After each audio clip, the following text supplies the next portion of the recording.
Olha, uma pesquisa realizada entre 2019 e 2020 pela revista Money, que é uma revista de economia, revelou que 70% dos casais discutem regularmente sobre dinheiro. A pesquisa disse que 30% desses casais brigam sobre isso pelo menos uma vez por mês. Vou repetir. 70% dos casais discutem regularmente sobre dinheiro. Tem que pagar a conta de luz, tem que pagar a conta de água, você já pagou o boleto, já pagou o plano de saúde, já não sei o quê, já não sei o quê. E 30% desses casais que falam sobre isso regularmente, pelo menos uma vez por mês, toca sobre esse assunto. Isso significa que se for fazer um gráfico de pizza, aqueles gráficos, não tem? Aquele gráfico de pizza. Durante a vida a dois, o assunto dinheiro tomaria uma grande parte daquele gráfico.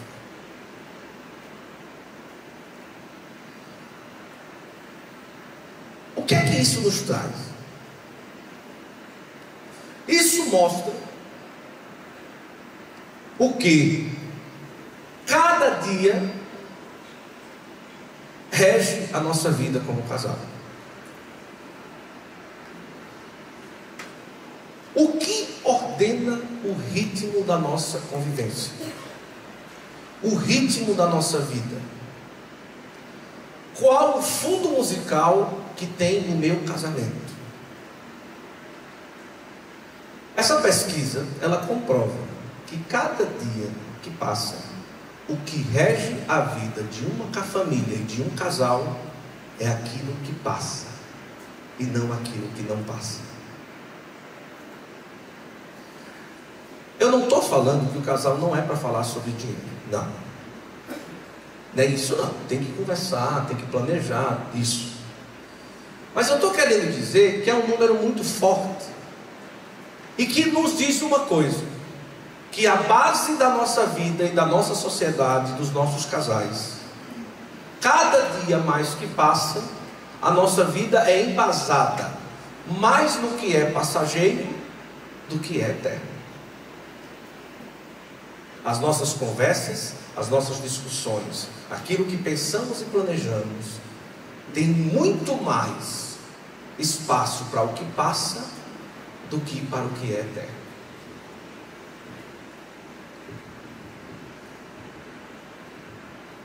E a pergunta é: o que tem direcionado o meu dia a dia como casado? Eu lembro que teve uma história de um passarinho que ele tinha uma dificuldade da bexiga de voar. Ele voava, caía. Por quê? Porque ele até conseguia voar.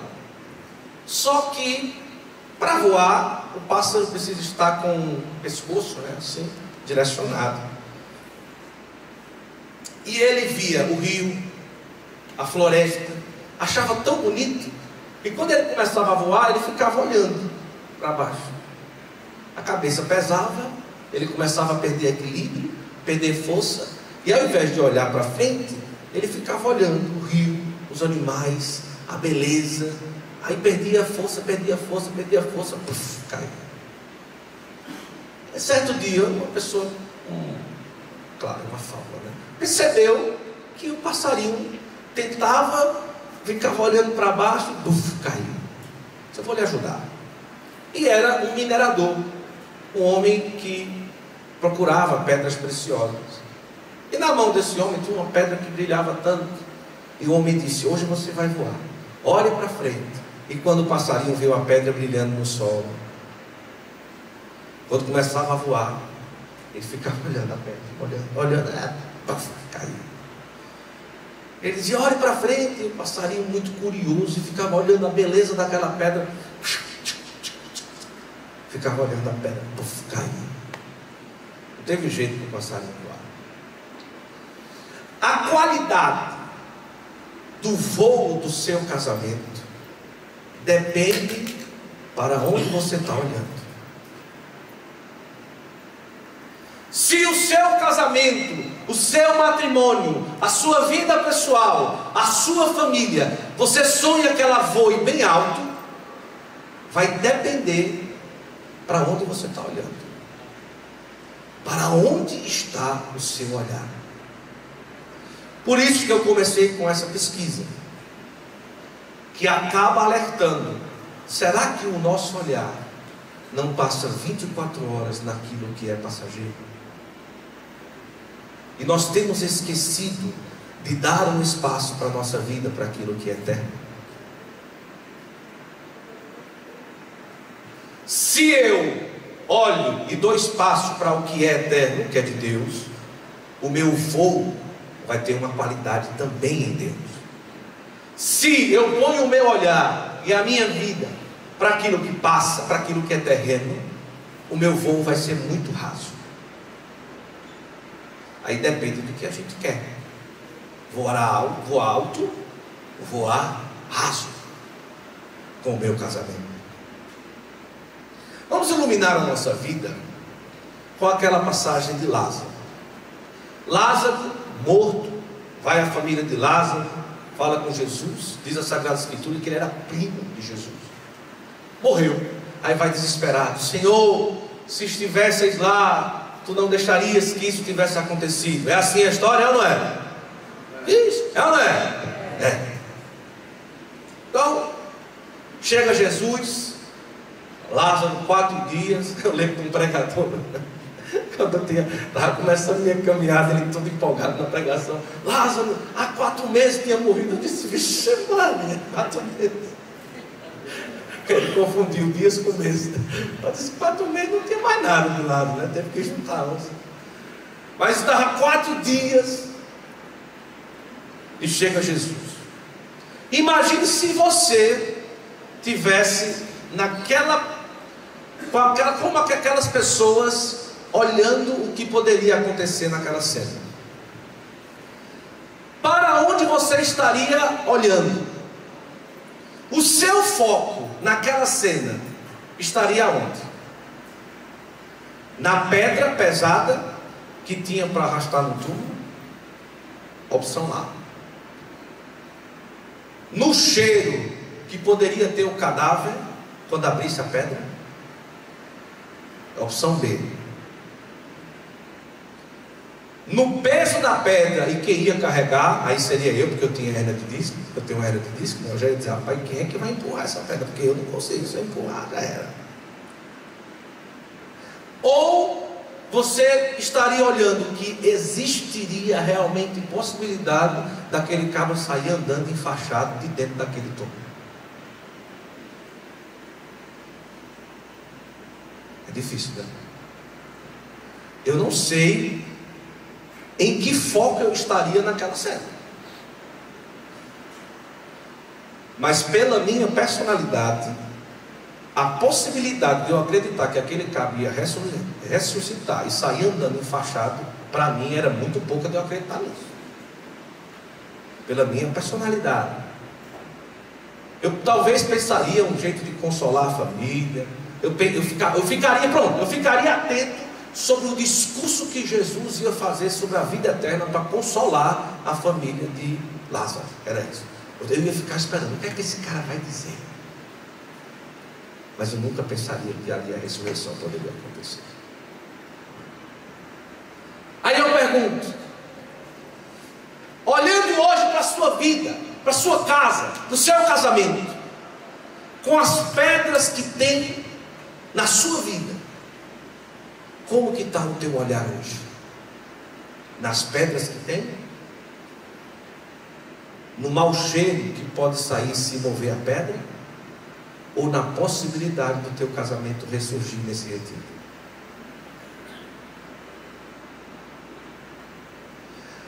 A força de Deus na tua vida, repito a primeira frase da pregação, uma das primeiras: depende de como você está olhando.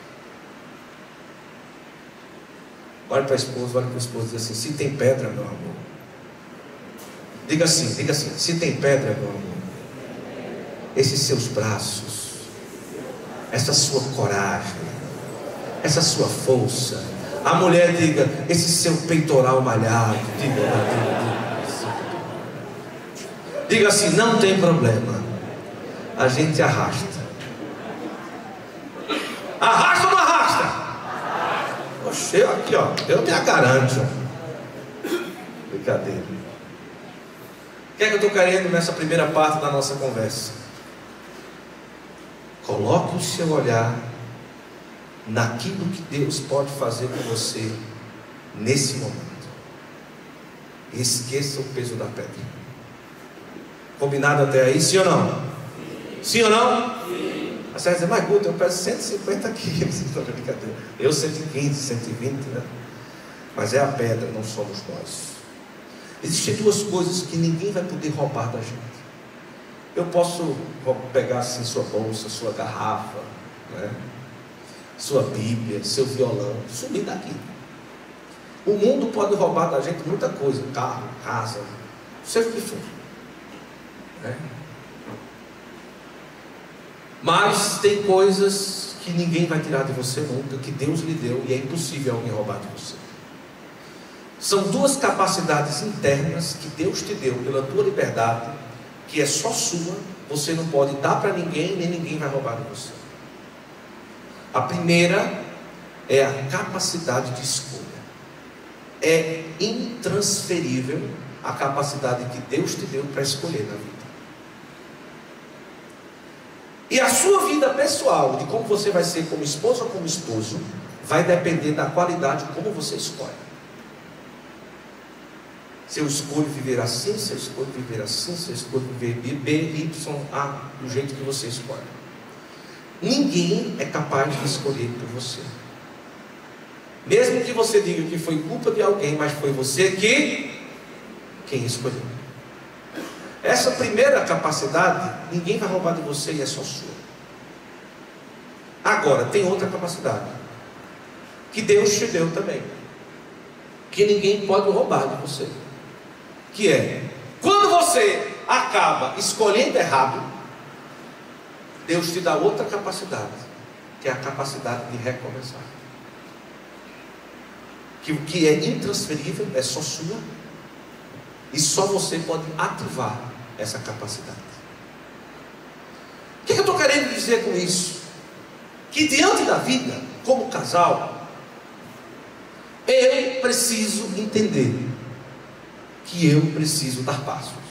Santo Agostinho dizia o seguinte: o mesmo Deus que criou você sem precisar de você, não vai te salvar sem você.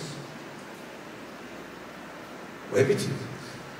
O Deus que criou você sem precisar de você, não vai te salvar sem você.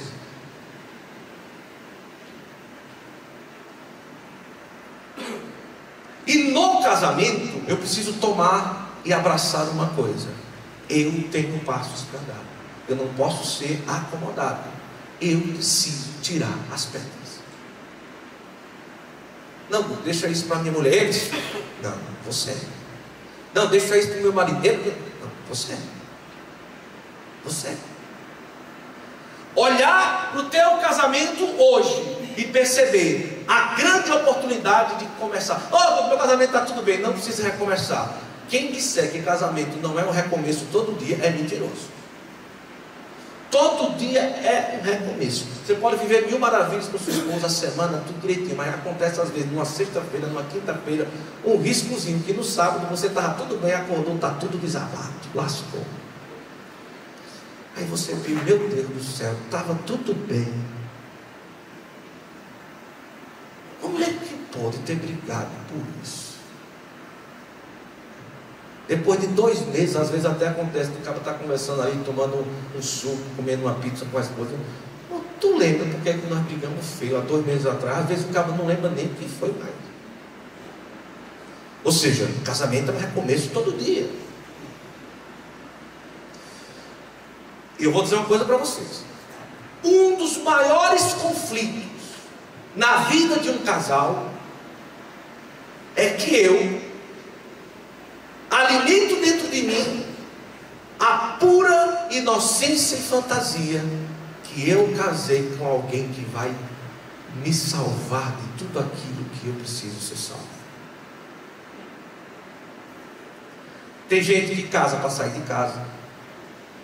Tem gente que casa porque quer muito casar. Isso, eu não estou dizendo que isso destrói, não estou dizendo coisas que a gente alimenta que é pura fantasia. Por exemplo, a pessoa não teve muito uma presença de pai, é aquele sonho, porque precisa de uma presença masculina. A pessoa anseia, do mesmo jeito o homem não teve muita presença de mãe, aí fica sonhando com aquela presença feminina e quer casar, e é um sonho. Teve um filho único, não tinha muitos filhos, quer casar, por quê? Porque eu vou ter filhos. Ou seja, nós alimentamos muito que aquela pessoa que vai chegar para mim vai ser a tábua de salvação para tudo aquilo que eu sonhei a vida toda. Já começa de pequeno. Como é que nos filmes que a gente assiste de pequeno chega o marido da princesa? Eita, o cavalo branco, né? O príncipe encantado que salva a princesa no castelo. É ou é? E a princesa espera, e lá vem ele com espada, e pá, não sei o que, é aquela coisa, e sela aquele filme com um beijo de amor. Olha para quem está do seu lado, do seu marido, e veja o príncipe encantado que chegou na sua vida. Tinha melhor do que esse? Tinha não. Tinha não. Tinha não, amor? Tinha não. Mas é assim. A gente alimenta aquele que a mulher se apaixona no filme. É quem? É o herói. É o herói. É o Homem-Aranha que abraça a mulher. Ele dá um beijo pendurado numa teia, de cabeça para baixo. É aquela coisa. É aquele homem que espera aquela princesa entrar na hora do casamento. Taranana, taranana. Ai, meu Deus, tudo que eu sonhei na minha vida. Eu tenho uma notícia para dar para vocês. Nós aprendemos tudo errado. Às vezes a gente quer realizar uma fantasia que alimentou dentro da gente na pessoa que a gente casa. Aí dá confusão.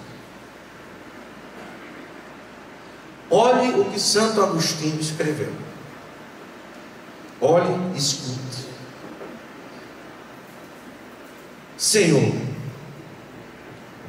fizeste-nos para vós, e inquieto está o nosso coração enquanto não repousa em vós. Primeira frase, repita: Senhor, fizeste-nos para vós.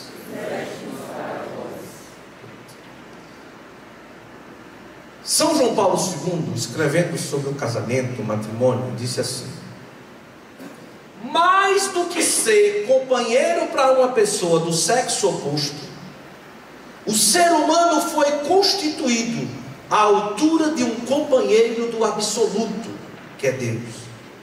Mais do que um pacto matrimonial, o homem foi feito para uma aliança eterna com Deus.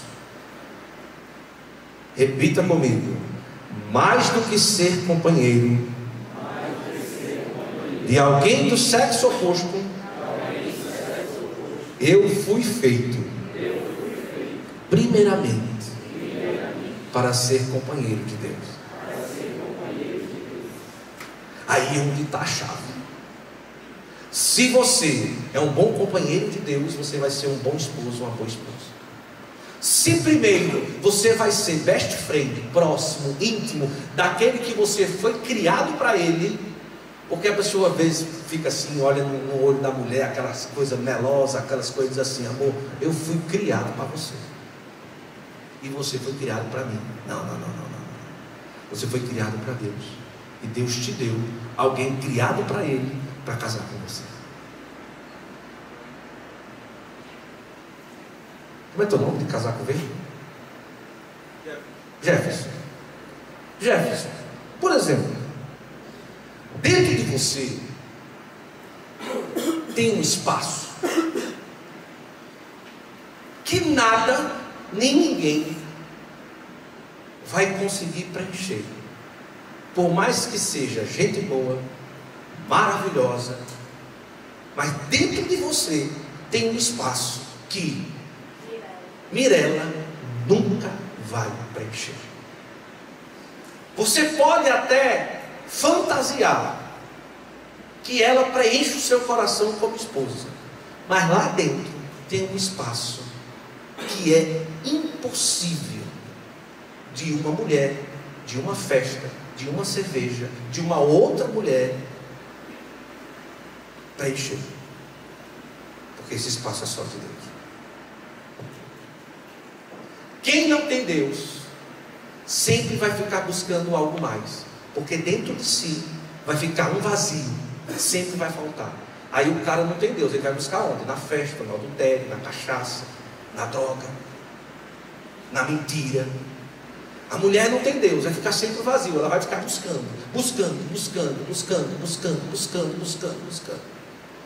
Ou seja, Jefferson, Mirela nunca vai preencher você 100% se o teu coração não tiver Deus. Você só vai ser um homem completo para ela se tiver Deus. E ela só vai ser uma mulher completa para você se tiver Deus. Por isso que eu não concordo com duas metades. Não existe casamento, não são duas metades que se unem. São dois inteiros que se encontram. Porque se for só a metade, não dá, tem que ser inteiro. E a pessoa só é inteira se tiver Deus. Santo Agostinho de novo. Santo Agostinho está hoje guiando aqui, né? Na conversa. E você vai repetir essa frase de Santo Agostinho. Ele vai dizer assim, repita, bem forte. Primeiro você vai dizer de você: o meu coração é muito exigente. E é verdade, o nosso coração é muito exigente. É exigente, é sensível, qualquer coisinha. É, não é? Amor, tu saiu, não me deu um cheiro. É assim ou não é? Como é que pode? O dia todinho tu não ligou para mim. Mas amor, nós estamos casados há 40 anos. Foi só 24 horas que eu passei sem ligar. Nós somos casados há 40 anos. Fazem 6 horas que a gente não se vê. Mas era para ter ligado. Nosso coração é sensível, é exigente. Agora vamos ver o que Santo Agostinho disse. Repita comigo. A maior exigência do coração humano é Deus. Acabou. O que o seu coração mais exige é Deus. E às vezes você está buscando uma coisa, pensando que está buscando o que você gosta, o que você ama, para saciar um prazer, uma vontade, mas no fundo você está buscando Deus. Padre Léo disse uma coisa que um dia eu fiquei assustado. Ele disse: a vontade de alguém usar droga é santa. Eu disse: lascou. O Padre Léo agora fumou um baseado e está pregando. Eu disse: meu Deus do céu, não é possível que ele disse isso. É. Por quê? Se nós fomos feitos por Deus e para Deus, Santo Agostinho dizia: Senhor, o que fazer da minha vida, se até a vontade de te amar vem de ti? Ou seja, o desejo em si de preencher algo com alguma coisa é santo, porque é uma busca de Deus. Qual é o problema? É que nem um cano. Se você pegar um cano de esgoto que era para ir para a fossa e botar o cano de esgoto para dentro da cozinha, o que é que vai acontecer? Ou seja, o que passa dentro do cano não é o problema. O problema é para onde o cano está direcionado. Do mesmo jeito é a vontade. A vontade em si daquela pessoa é preencher o coração de Deus. Mas o problema é que ela está canalizando a vontade para o lado errado. Muitas vezes o casamento entra em crise porque eu fico buscando o vazio de Deus que tem em mim, no meu esposo e na minha esposa, e ele nunca vai conseguir preencher. Só seremos felizes como casal se nós formos inteiros um para o outro.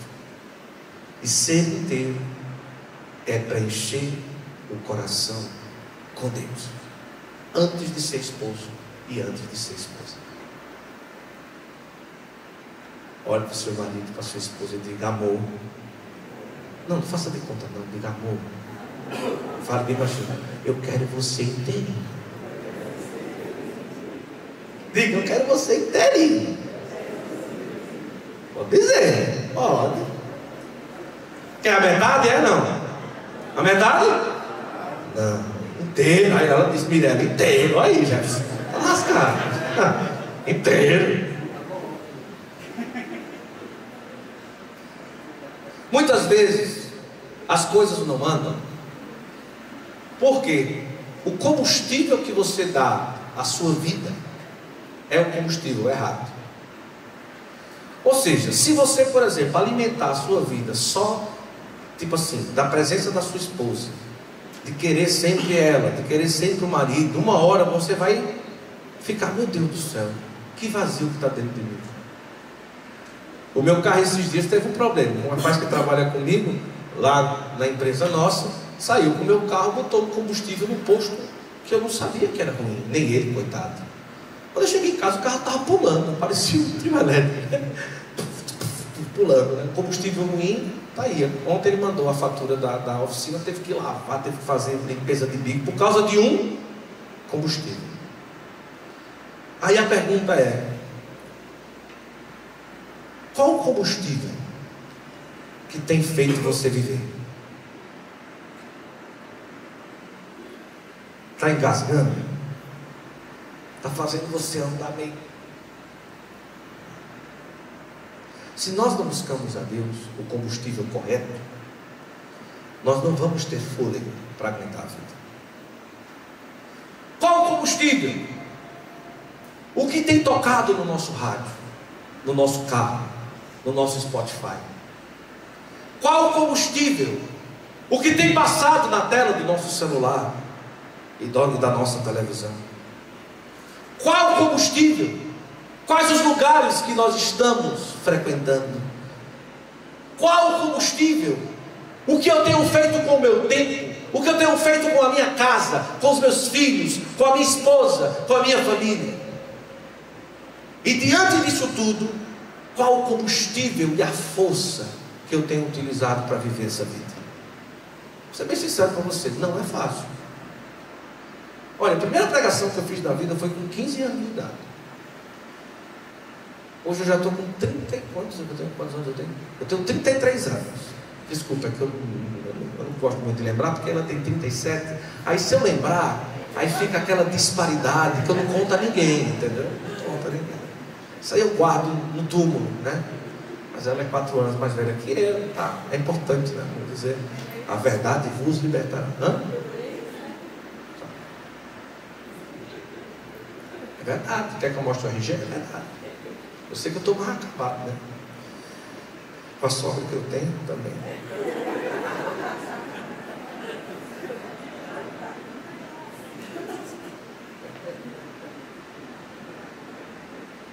E eu vou dizer uma coisa, não é fácil. Nem ser casado, nem buscar a Deus. Mas não é sobre ser fácil. É sobre a força que você luta. Não é sobre ser fácil ou difícil, mas é sobre qual a força que você usa para lutar. Entende como é? Olha para mim. São Paulo, ele caracterizou a humanidade em 3 níveis. 1, 2, 3. Quando eu falar homem agora, eu estou falando da humanidade toda. Ok? Sim ou não? Beleza. São Paulo diz o seguinte: primeiro, existe o homem carnal. Qual é o homem carnal? O homem carnal é aquela pessoa que vive nesse mundo totalmente fechado para Deus. Vive nesse mundo como um pedaço de madeira desse aqui. Deus nem vai, nem vem. É uma pessoa ruim? Não. É uma pessoa má? Não. Mas quando se fala de Deus, das coisas de Deus, ela é totalmente fechada. É a pessoa carnal. Ela vive como um saco de carne e osso nesse mundo. Não entende a dimensão da alma, a dimensão do espiritual, a dimensão do divino. Até aí tudo bem? Depois São Paulo vai dizer, mas também existe um homem psíquico. Qual é o homem psíquico? O homem psíquico é aquele que Deus é simplesmente o tipo de homem que Ele criou na cabeça dele. Deus é simplesmente o que está desenhado na mente dele. Sabe aquela pessoa que a pessoa diz assim, fulano, vai ter uma missa, não, vá para a sua missa, porque não se preocupe, porque eu e Deus, a gente, ixi, mano, tem gente assim aqui em Fortaleza? Tem? Como é o discurso? Vá para a sua missa, vá para o seu texto, vá para o seu encontro, porque eu e Deus, a gente se entende, a gente se acerta. Eu não gosto dessas coisas, não vou para esse negócio, não se preocupe não, que eu e Deus a gente se acerta aqui, eu sei o meu jeito de rezar, eu tenho o meu jeito, eu vou falar meus pecados debaixo do pé de pau, não sei o que, aquela coisa. Ou seja, ele é o bispo, o padre, o papa dele mesmo, né, na cabeça dele. É aquela pessoa que Deus está preso sobre o que ele pensa de Deus, sobre o que ela pensa de Deus. É um homem psíquico. Você conhece alguém assim? Sim ou não? Sim ou não? Tem muito. Bora, rapaz, não vá, reze por mim, porque meu negócio eu e Deus é só eu e ele, coisa. Mas São Paulo vai dizer que existe um homem espirituado. Aí é diferente. É o homem e a mulher que entende a força que recebeu no dia do batismo. Que entende que quando o padre disse, eu te batizo em nome do Pai, do Filho e do Espírito Santo, e esse Espírito Santo é dínamo, força, ânimo, entende a força que recebeu no batismo. É o homem e a mulher que diante da vida entende que se lutar com as suas próprias forças, ela vai sucumbir, ela não vai aguentar, ela vai ser destruída pela dificuldade que é viver nesse mundo.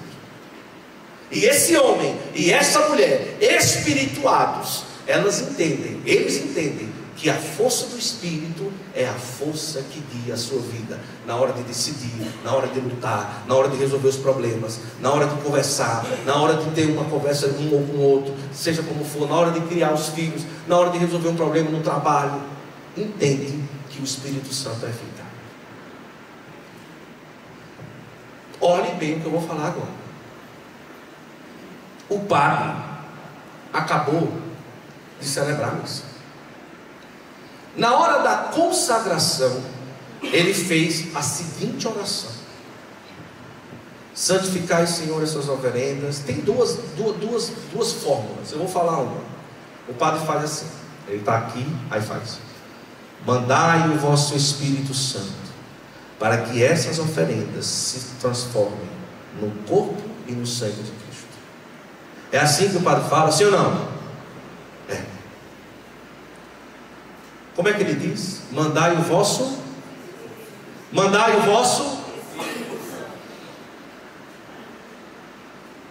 Qual a diferença do Espírito Santo que o padre pede para o Espírito Santo que você recebeu no batismo para lutar com essa vida? Qual a diferença? Nenhuma. Gente, olha para cá. Existe uma força. Eu lembro da minha pitbull Brisa. Eu tenho uma pitbull que o nome dela é Brisa, né, meu amor? A gente está discernindo ainda se ela vai para São Paulo com a gente ou não. Está não discernindo? Não? Já está discernido? Ela vai? Eu não estava ainda conversando sobre isso. Vai brigar na frente dos casais. Brisa vai para São Paulo. No avião, né? Paciência. E Brisa era uma pitbull, linda, cinza prateada, linda. Mas ela foi criada com as crianças, né? Brincando, rolando no chão. Todo mundo que chegava, ela estava solta e tal, não sei o que e tudo. Aí esses dias entrou um filhote de uma gata lá no portão lá de casa e foi para cima de Brisa, e Brisa saiu correndo com medo do filhote da gata.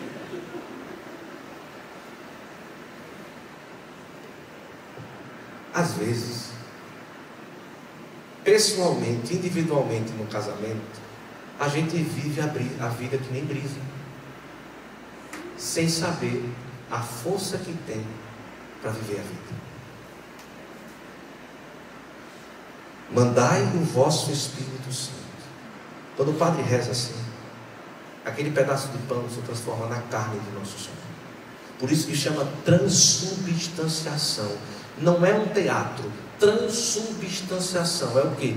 Muda de substância. Aos nossos olhos é pão, mas aquela substância de pão se transforma em carne.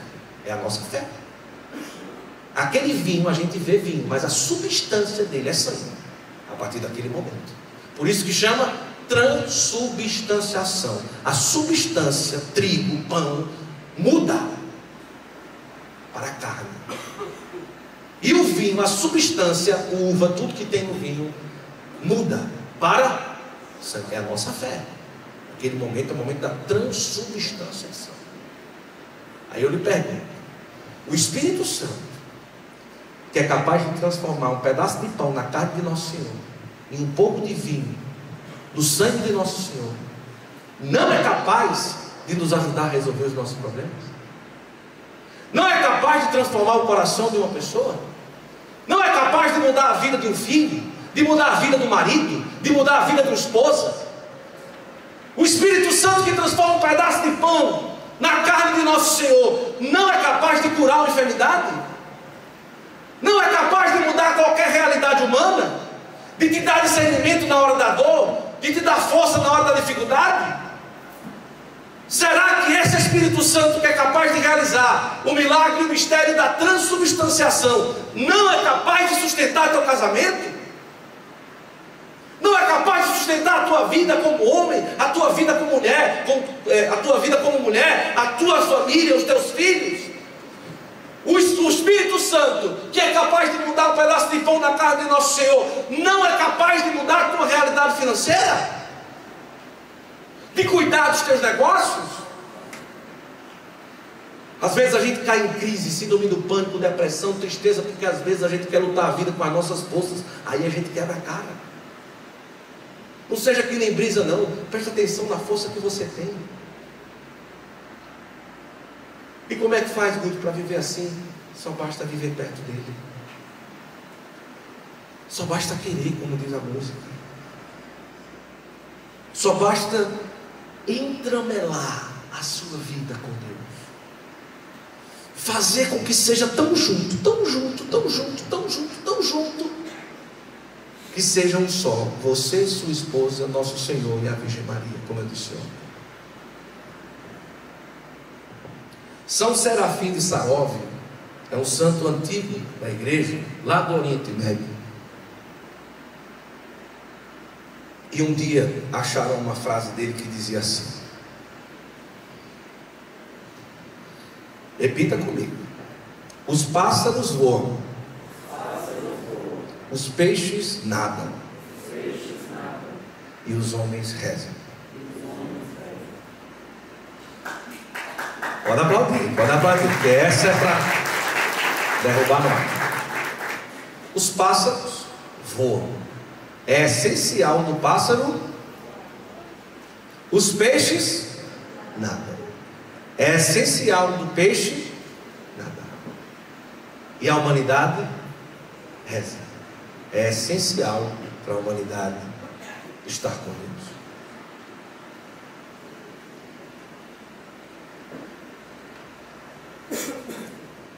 Vou me preparar para essa primeira parte, finalizar, trazendo os 3 passos para arrancar as pedras do meu casamento e da minha vida. Posso começar, sim ou não? Primeiro passo: entender de onde vem a força. De onde vem a força para arrastar as pedras? Eu dou o primeiro passo, mas eu confio na força de Deus. Segundo passo: primeiro eu entendo de onde vem a força. Depois eu preciso decidir em empurrar a pedra. Eu preciso decidir em empurrar as pedras. Ou seja, decisão, presta atenção. Vou colocar do lado. A palavra decisão, ela vem do latim decidere. Decidere. Vou botar de um lado, sidere do outro. De no latim significa fora. Sidere, quando o médico vai abrir a barriga para fazer uma cesárea, ele faz uma cisão, ele corta, né? Ou seja, de significa fora, sidere é cortar, cisão. A palavra decisão significa o quê? Cortar fora. Decidir significa eu preciso cortar fora alguma coisa. Eu tenho essa possibilidade e tenho essa. Uma das duas eu vou ter que cortar fora.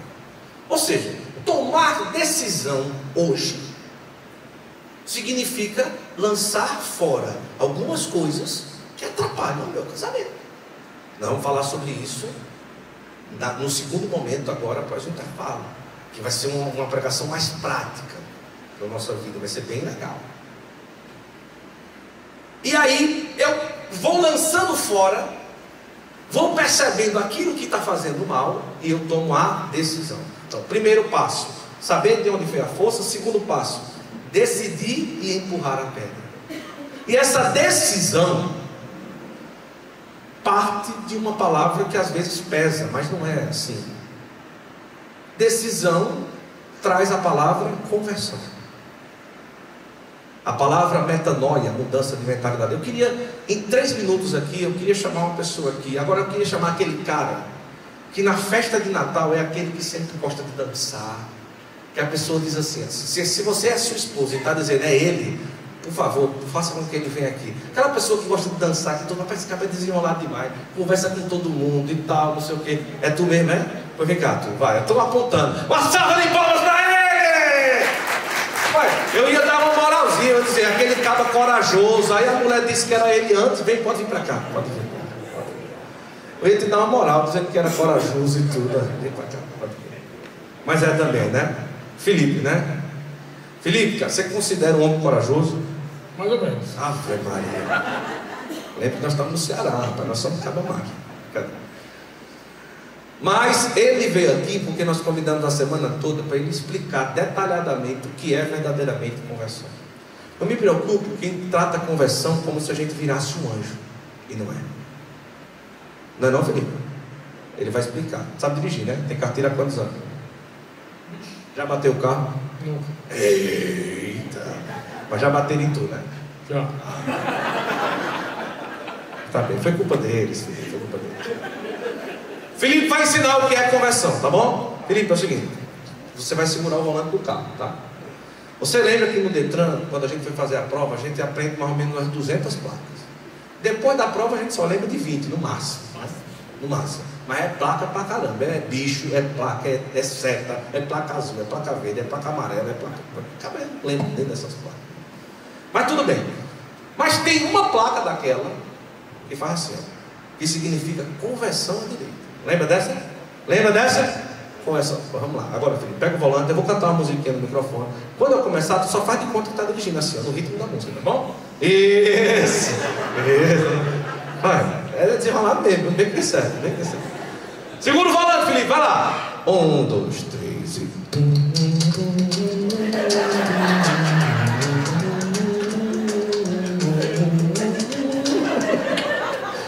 Olha pra frente, para não bater. Aí eu digo, Felipe, esse caminho aqui, cara, vai quebrar o carro, vai machucar o carro, vai desenrolar, tá cheio de lama, não sei o que. Aí faça uma conversão à direita, aí tu faz assim, pra você chegar assim, aí vira pra cá e fica paradinho e continua. Olha para frente, direitinho. Felipe, Carol, rapaz, já te avisaram, não dá certo por aqui. Faça uma conversão à esquerda. Já tinha falado dele. Uma salva de palmas para Felipe!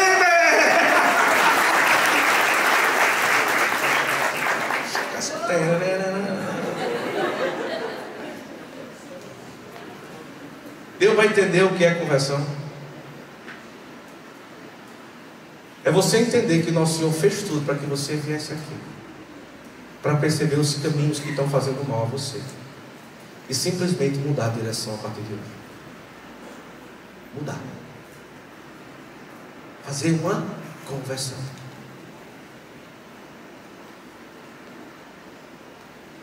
Entender de uma forma direta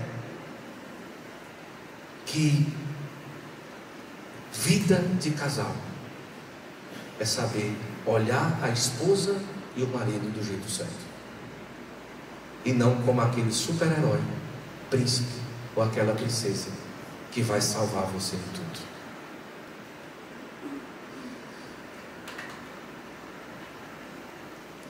Saiu uma pesquisa numa revista que estuda a personalidade do casal, e a pesquisa dizia o seguinte: 85%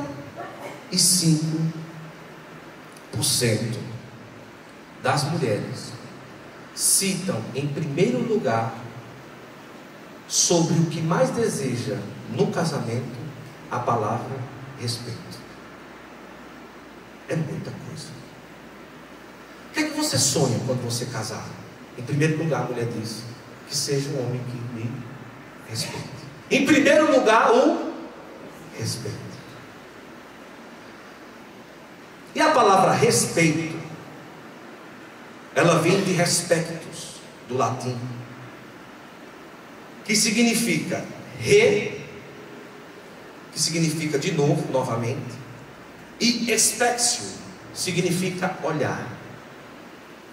Então, a palavra respeito, do latim, tem sua origem, que significa olhar de novo,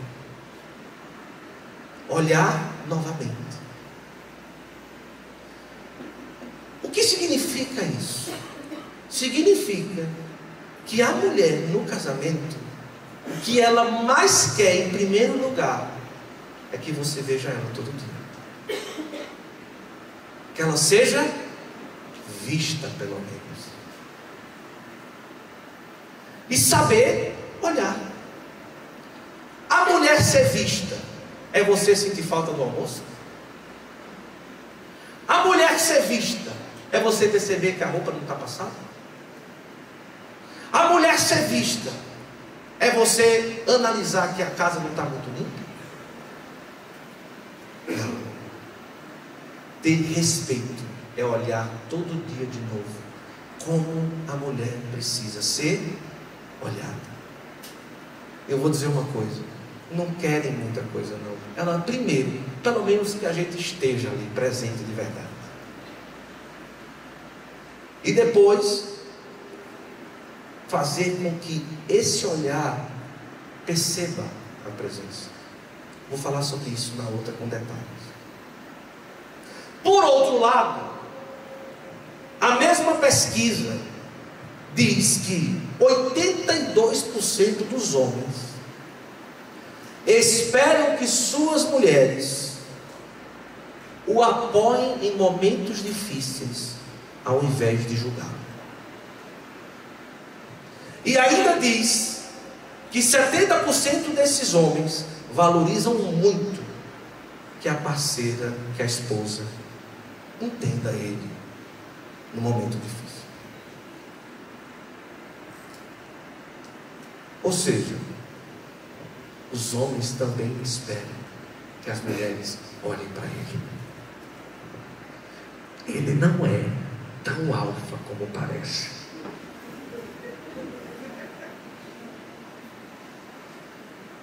É segredo. Mas no momento do arroz, de chegar em casa no final do dia, ele espera o apoio. Ele espera um amparo. Ele espera que você olhe para Ele, apoiando, sendo auxílio.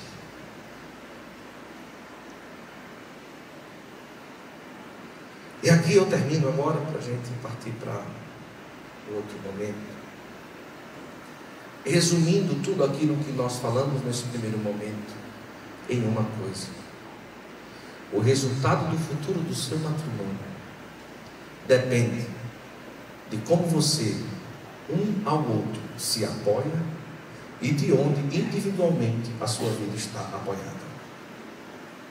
É o resumo do que eu falei. O resultado da sua vida como casal depende de como individualmente você tem se apoiado e em quem, e como você, um ao outro, dá apoio dentro de casa. Por exemplo, esse suporte aqui, dessa imagem, de madeira e pé de ferro, isso é um suporte, é ou não é? Se eu pegar uma serra, tirar essa imagem, pegar uma serra e serrar 2 pés desse aqui e colocar a imagem em cima, a imagem cai ou não cai? Cai ou não cai? Esse suporte sustenta essa imagem de Jesus misericordioso. Aí eu pergunto para você, individualmente, pense comigo,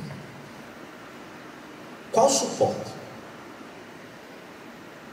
único que nunca vai quebrar com você em cima? O dinheiro acaba, é ilusão.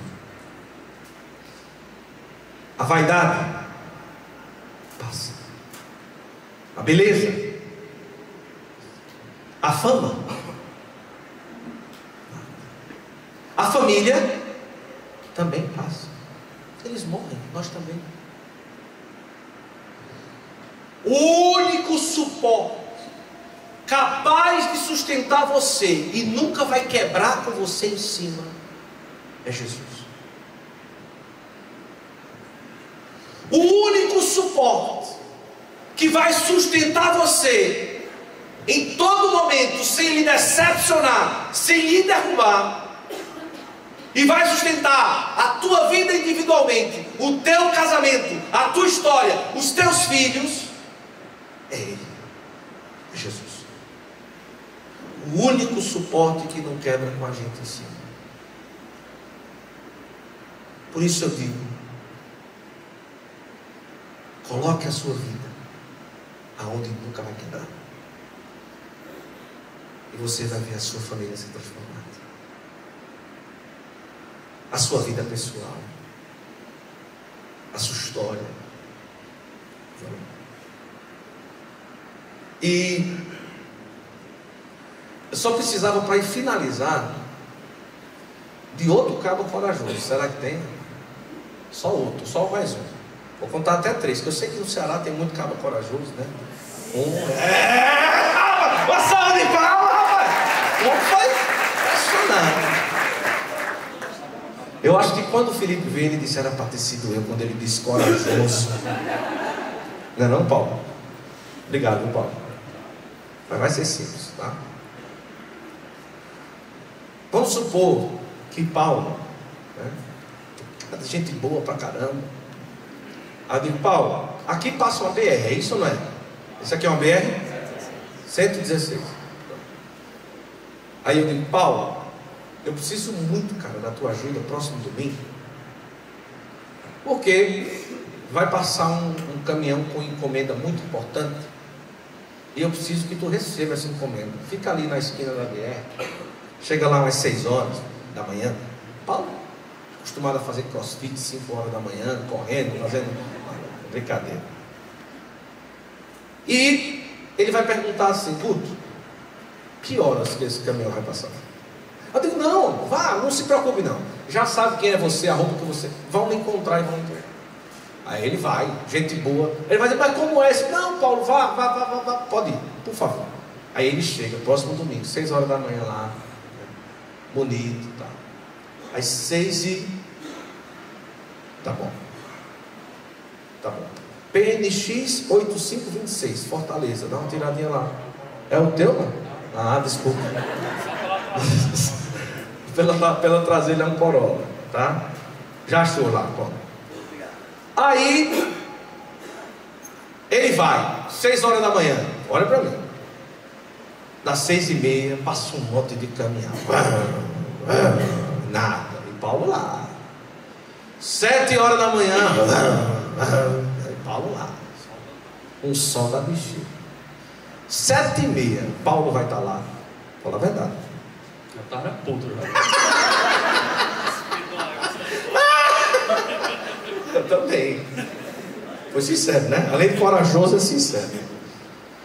Agora, se eu disser, Paulo, domingo que vem vai passar um caminhão com encomenda muito importante. Ele vai passar às 7h30. Mas para não correr perigo, Paulo, chegue lá umas 6 e pouquinho, porque é coisa séria. É um caminhão vermelho, placa tal. 7h30 vai passar lá. Tu chega, leva a tua Bíblia, teu texto, leva um celular para escutar uma música, fica de boa, procura uma sombra. Mas 7h30 vai passar. Nessa circunstância, 7h30 Paulo vai estar lá. Diferente, né, Paulo? Vai ou não vai? Sim. Tá vendo como foi simples? Não precisou nem ser muito corajoso, né? Depois eu arrumo uma para tu dar uns pulos aqui, umas cambalhotas, coisa. Cadê? Uma salva de palmas para Paulo. Obrigado, viu, Paulo? Valeu.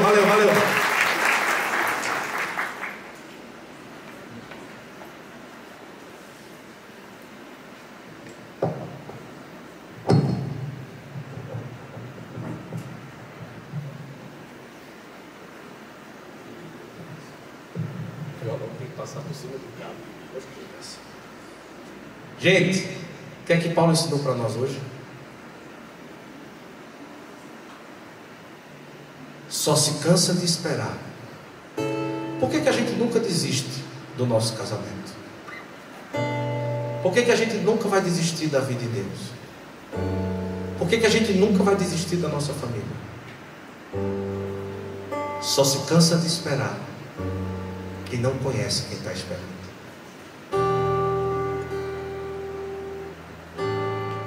Quem conhece em quem espera, não desiste da família, não desiste do casamento. Agora, a nossa esperança precisa estar nele. O suporte precisa ser ele. Repita comigo: eu conheço em quem eu estou esperando. Em quem eu estou esperando. Diga: eu conheço. Eu conheço. Em quem eu espero. Em quem eu espero. Todos os dias. Todos os dias. Gente, olha para cá. O nosso caminhão não é desconhecido. O nosso caminhão curou 10 leprosos ao mesmo tempo.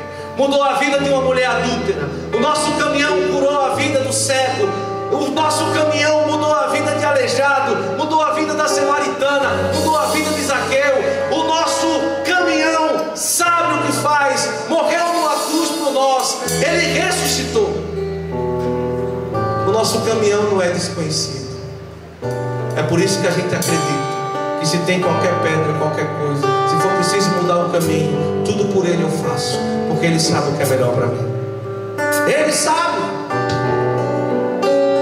Por isso que hoje eu preciso entender: Senhor, preenche os meus vazios, porque eu quero ser inteiro para minha esposa, para o meu marido.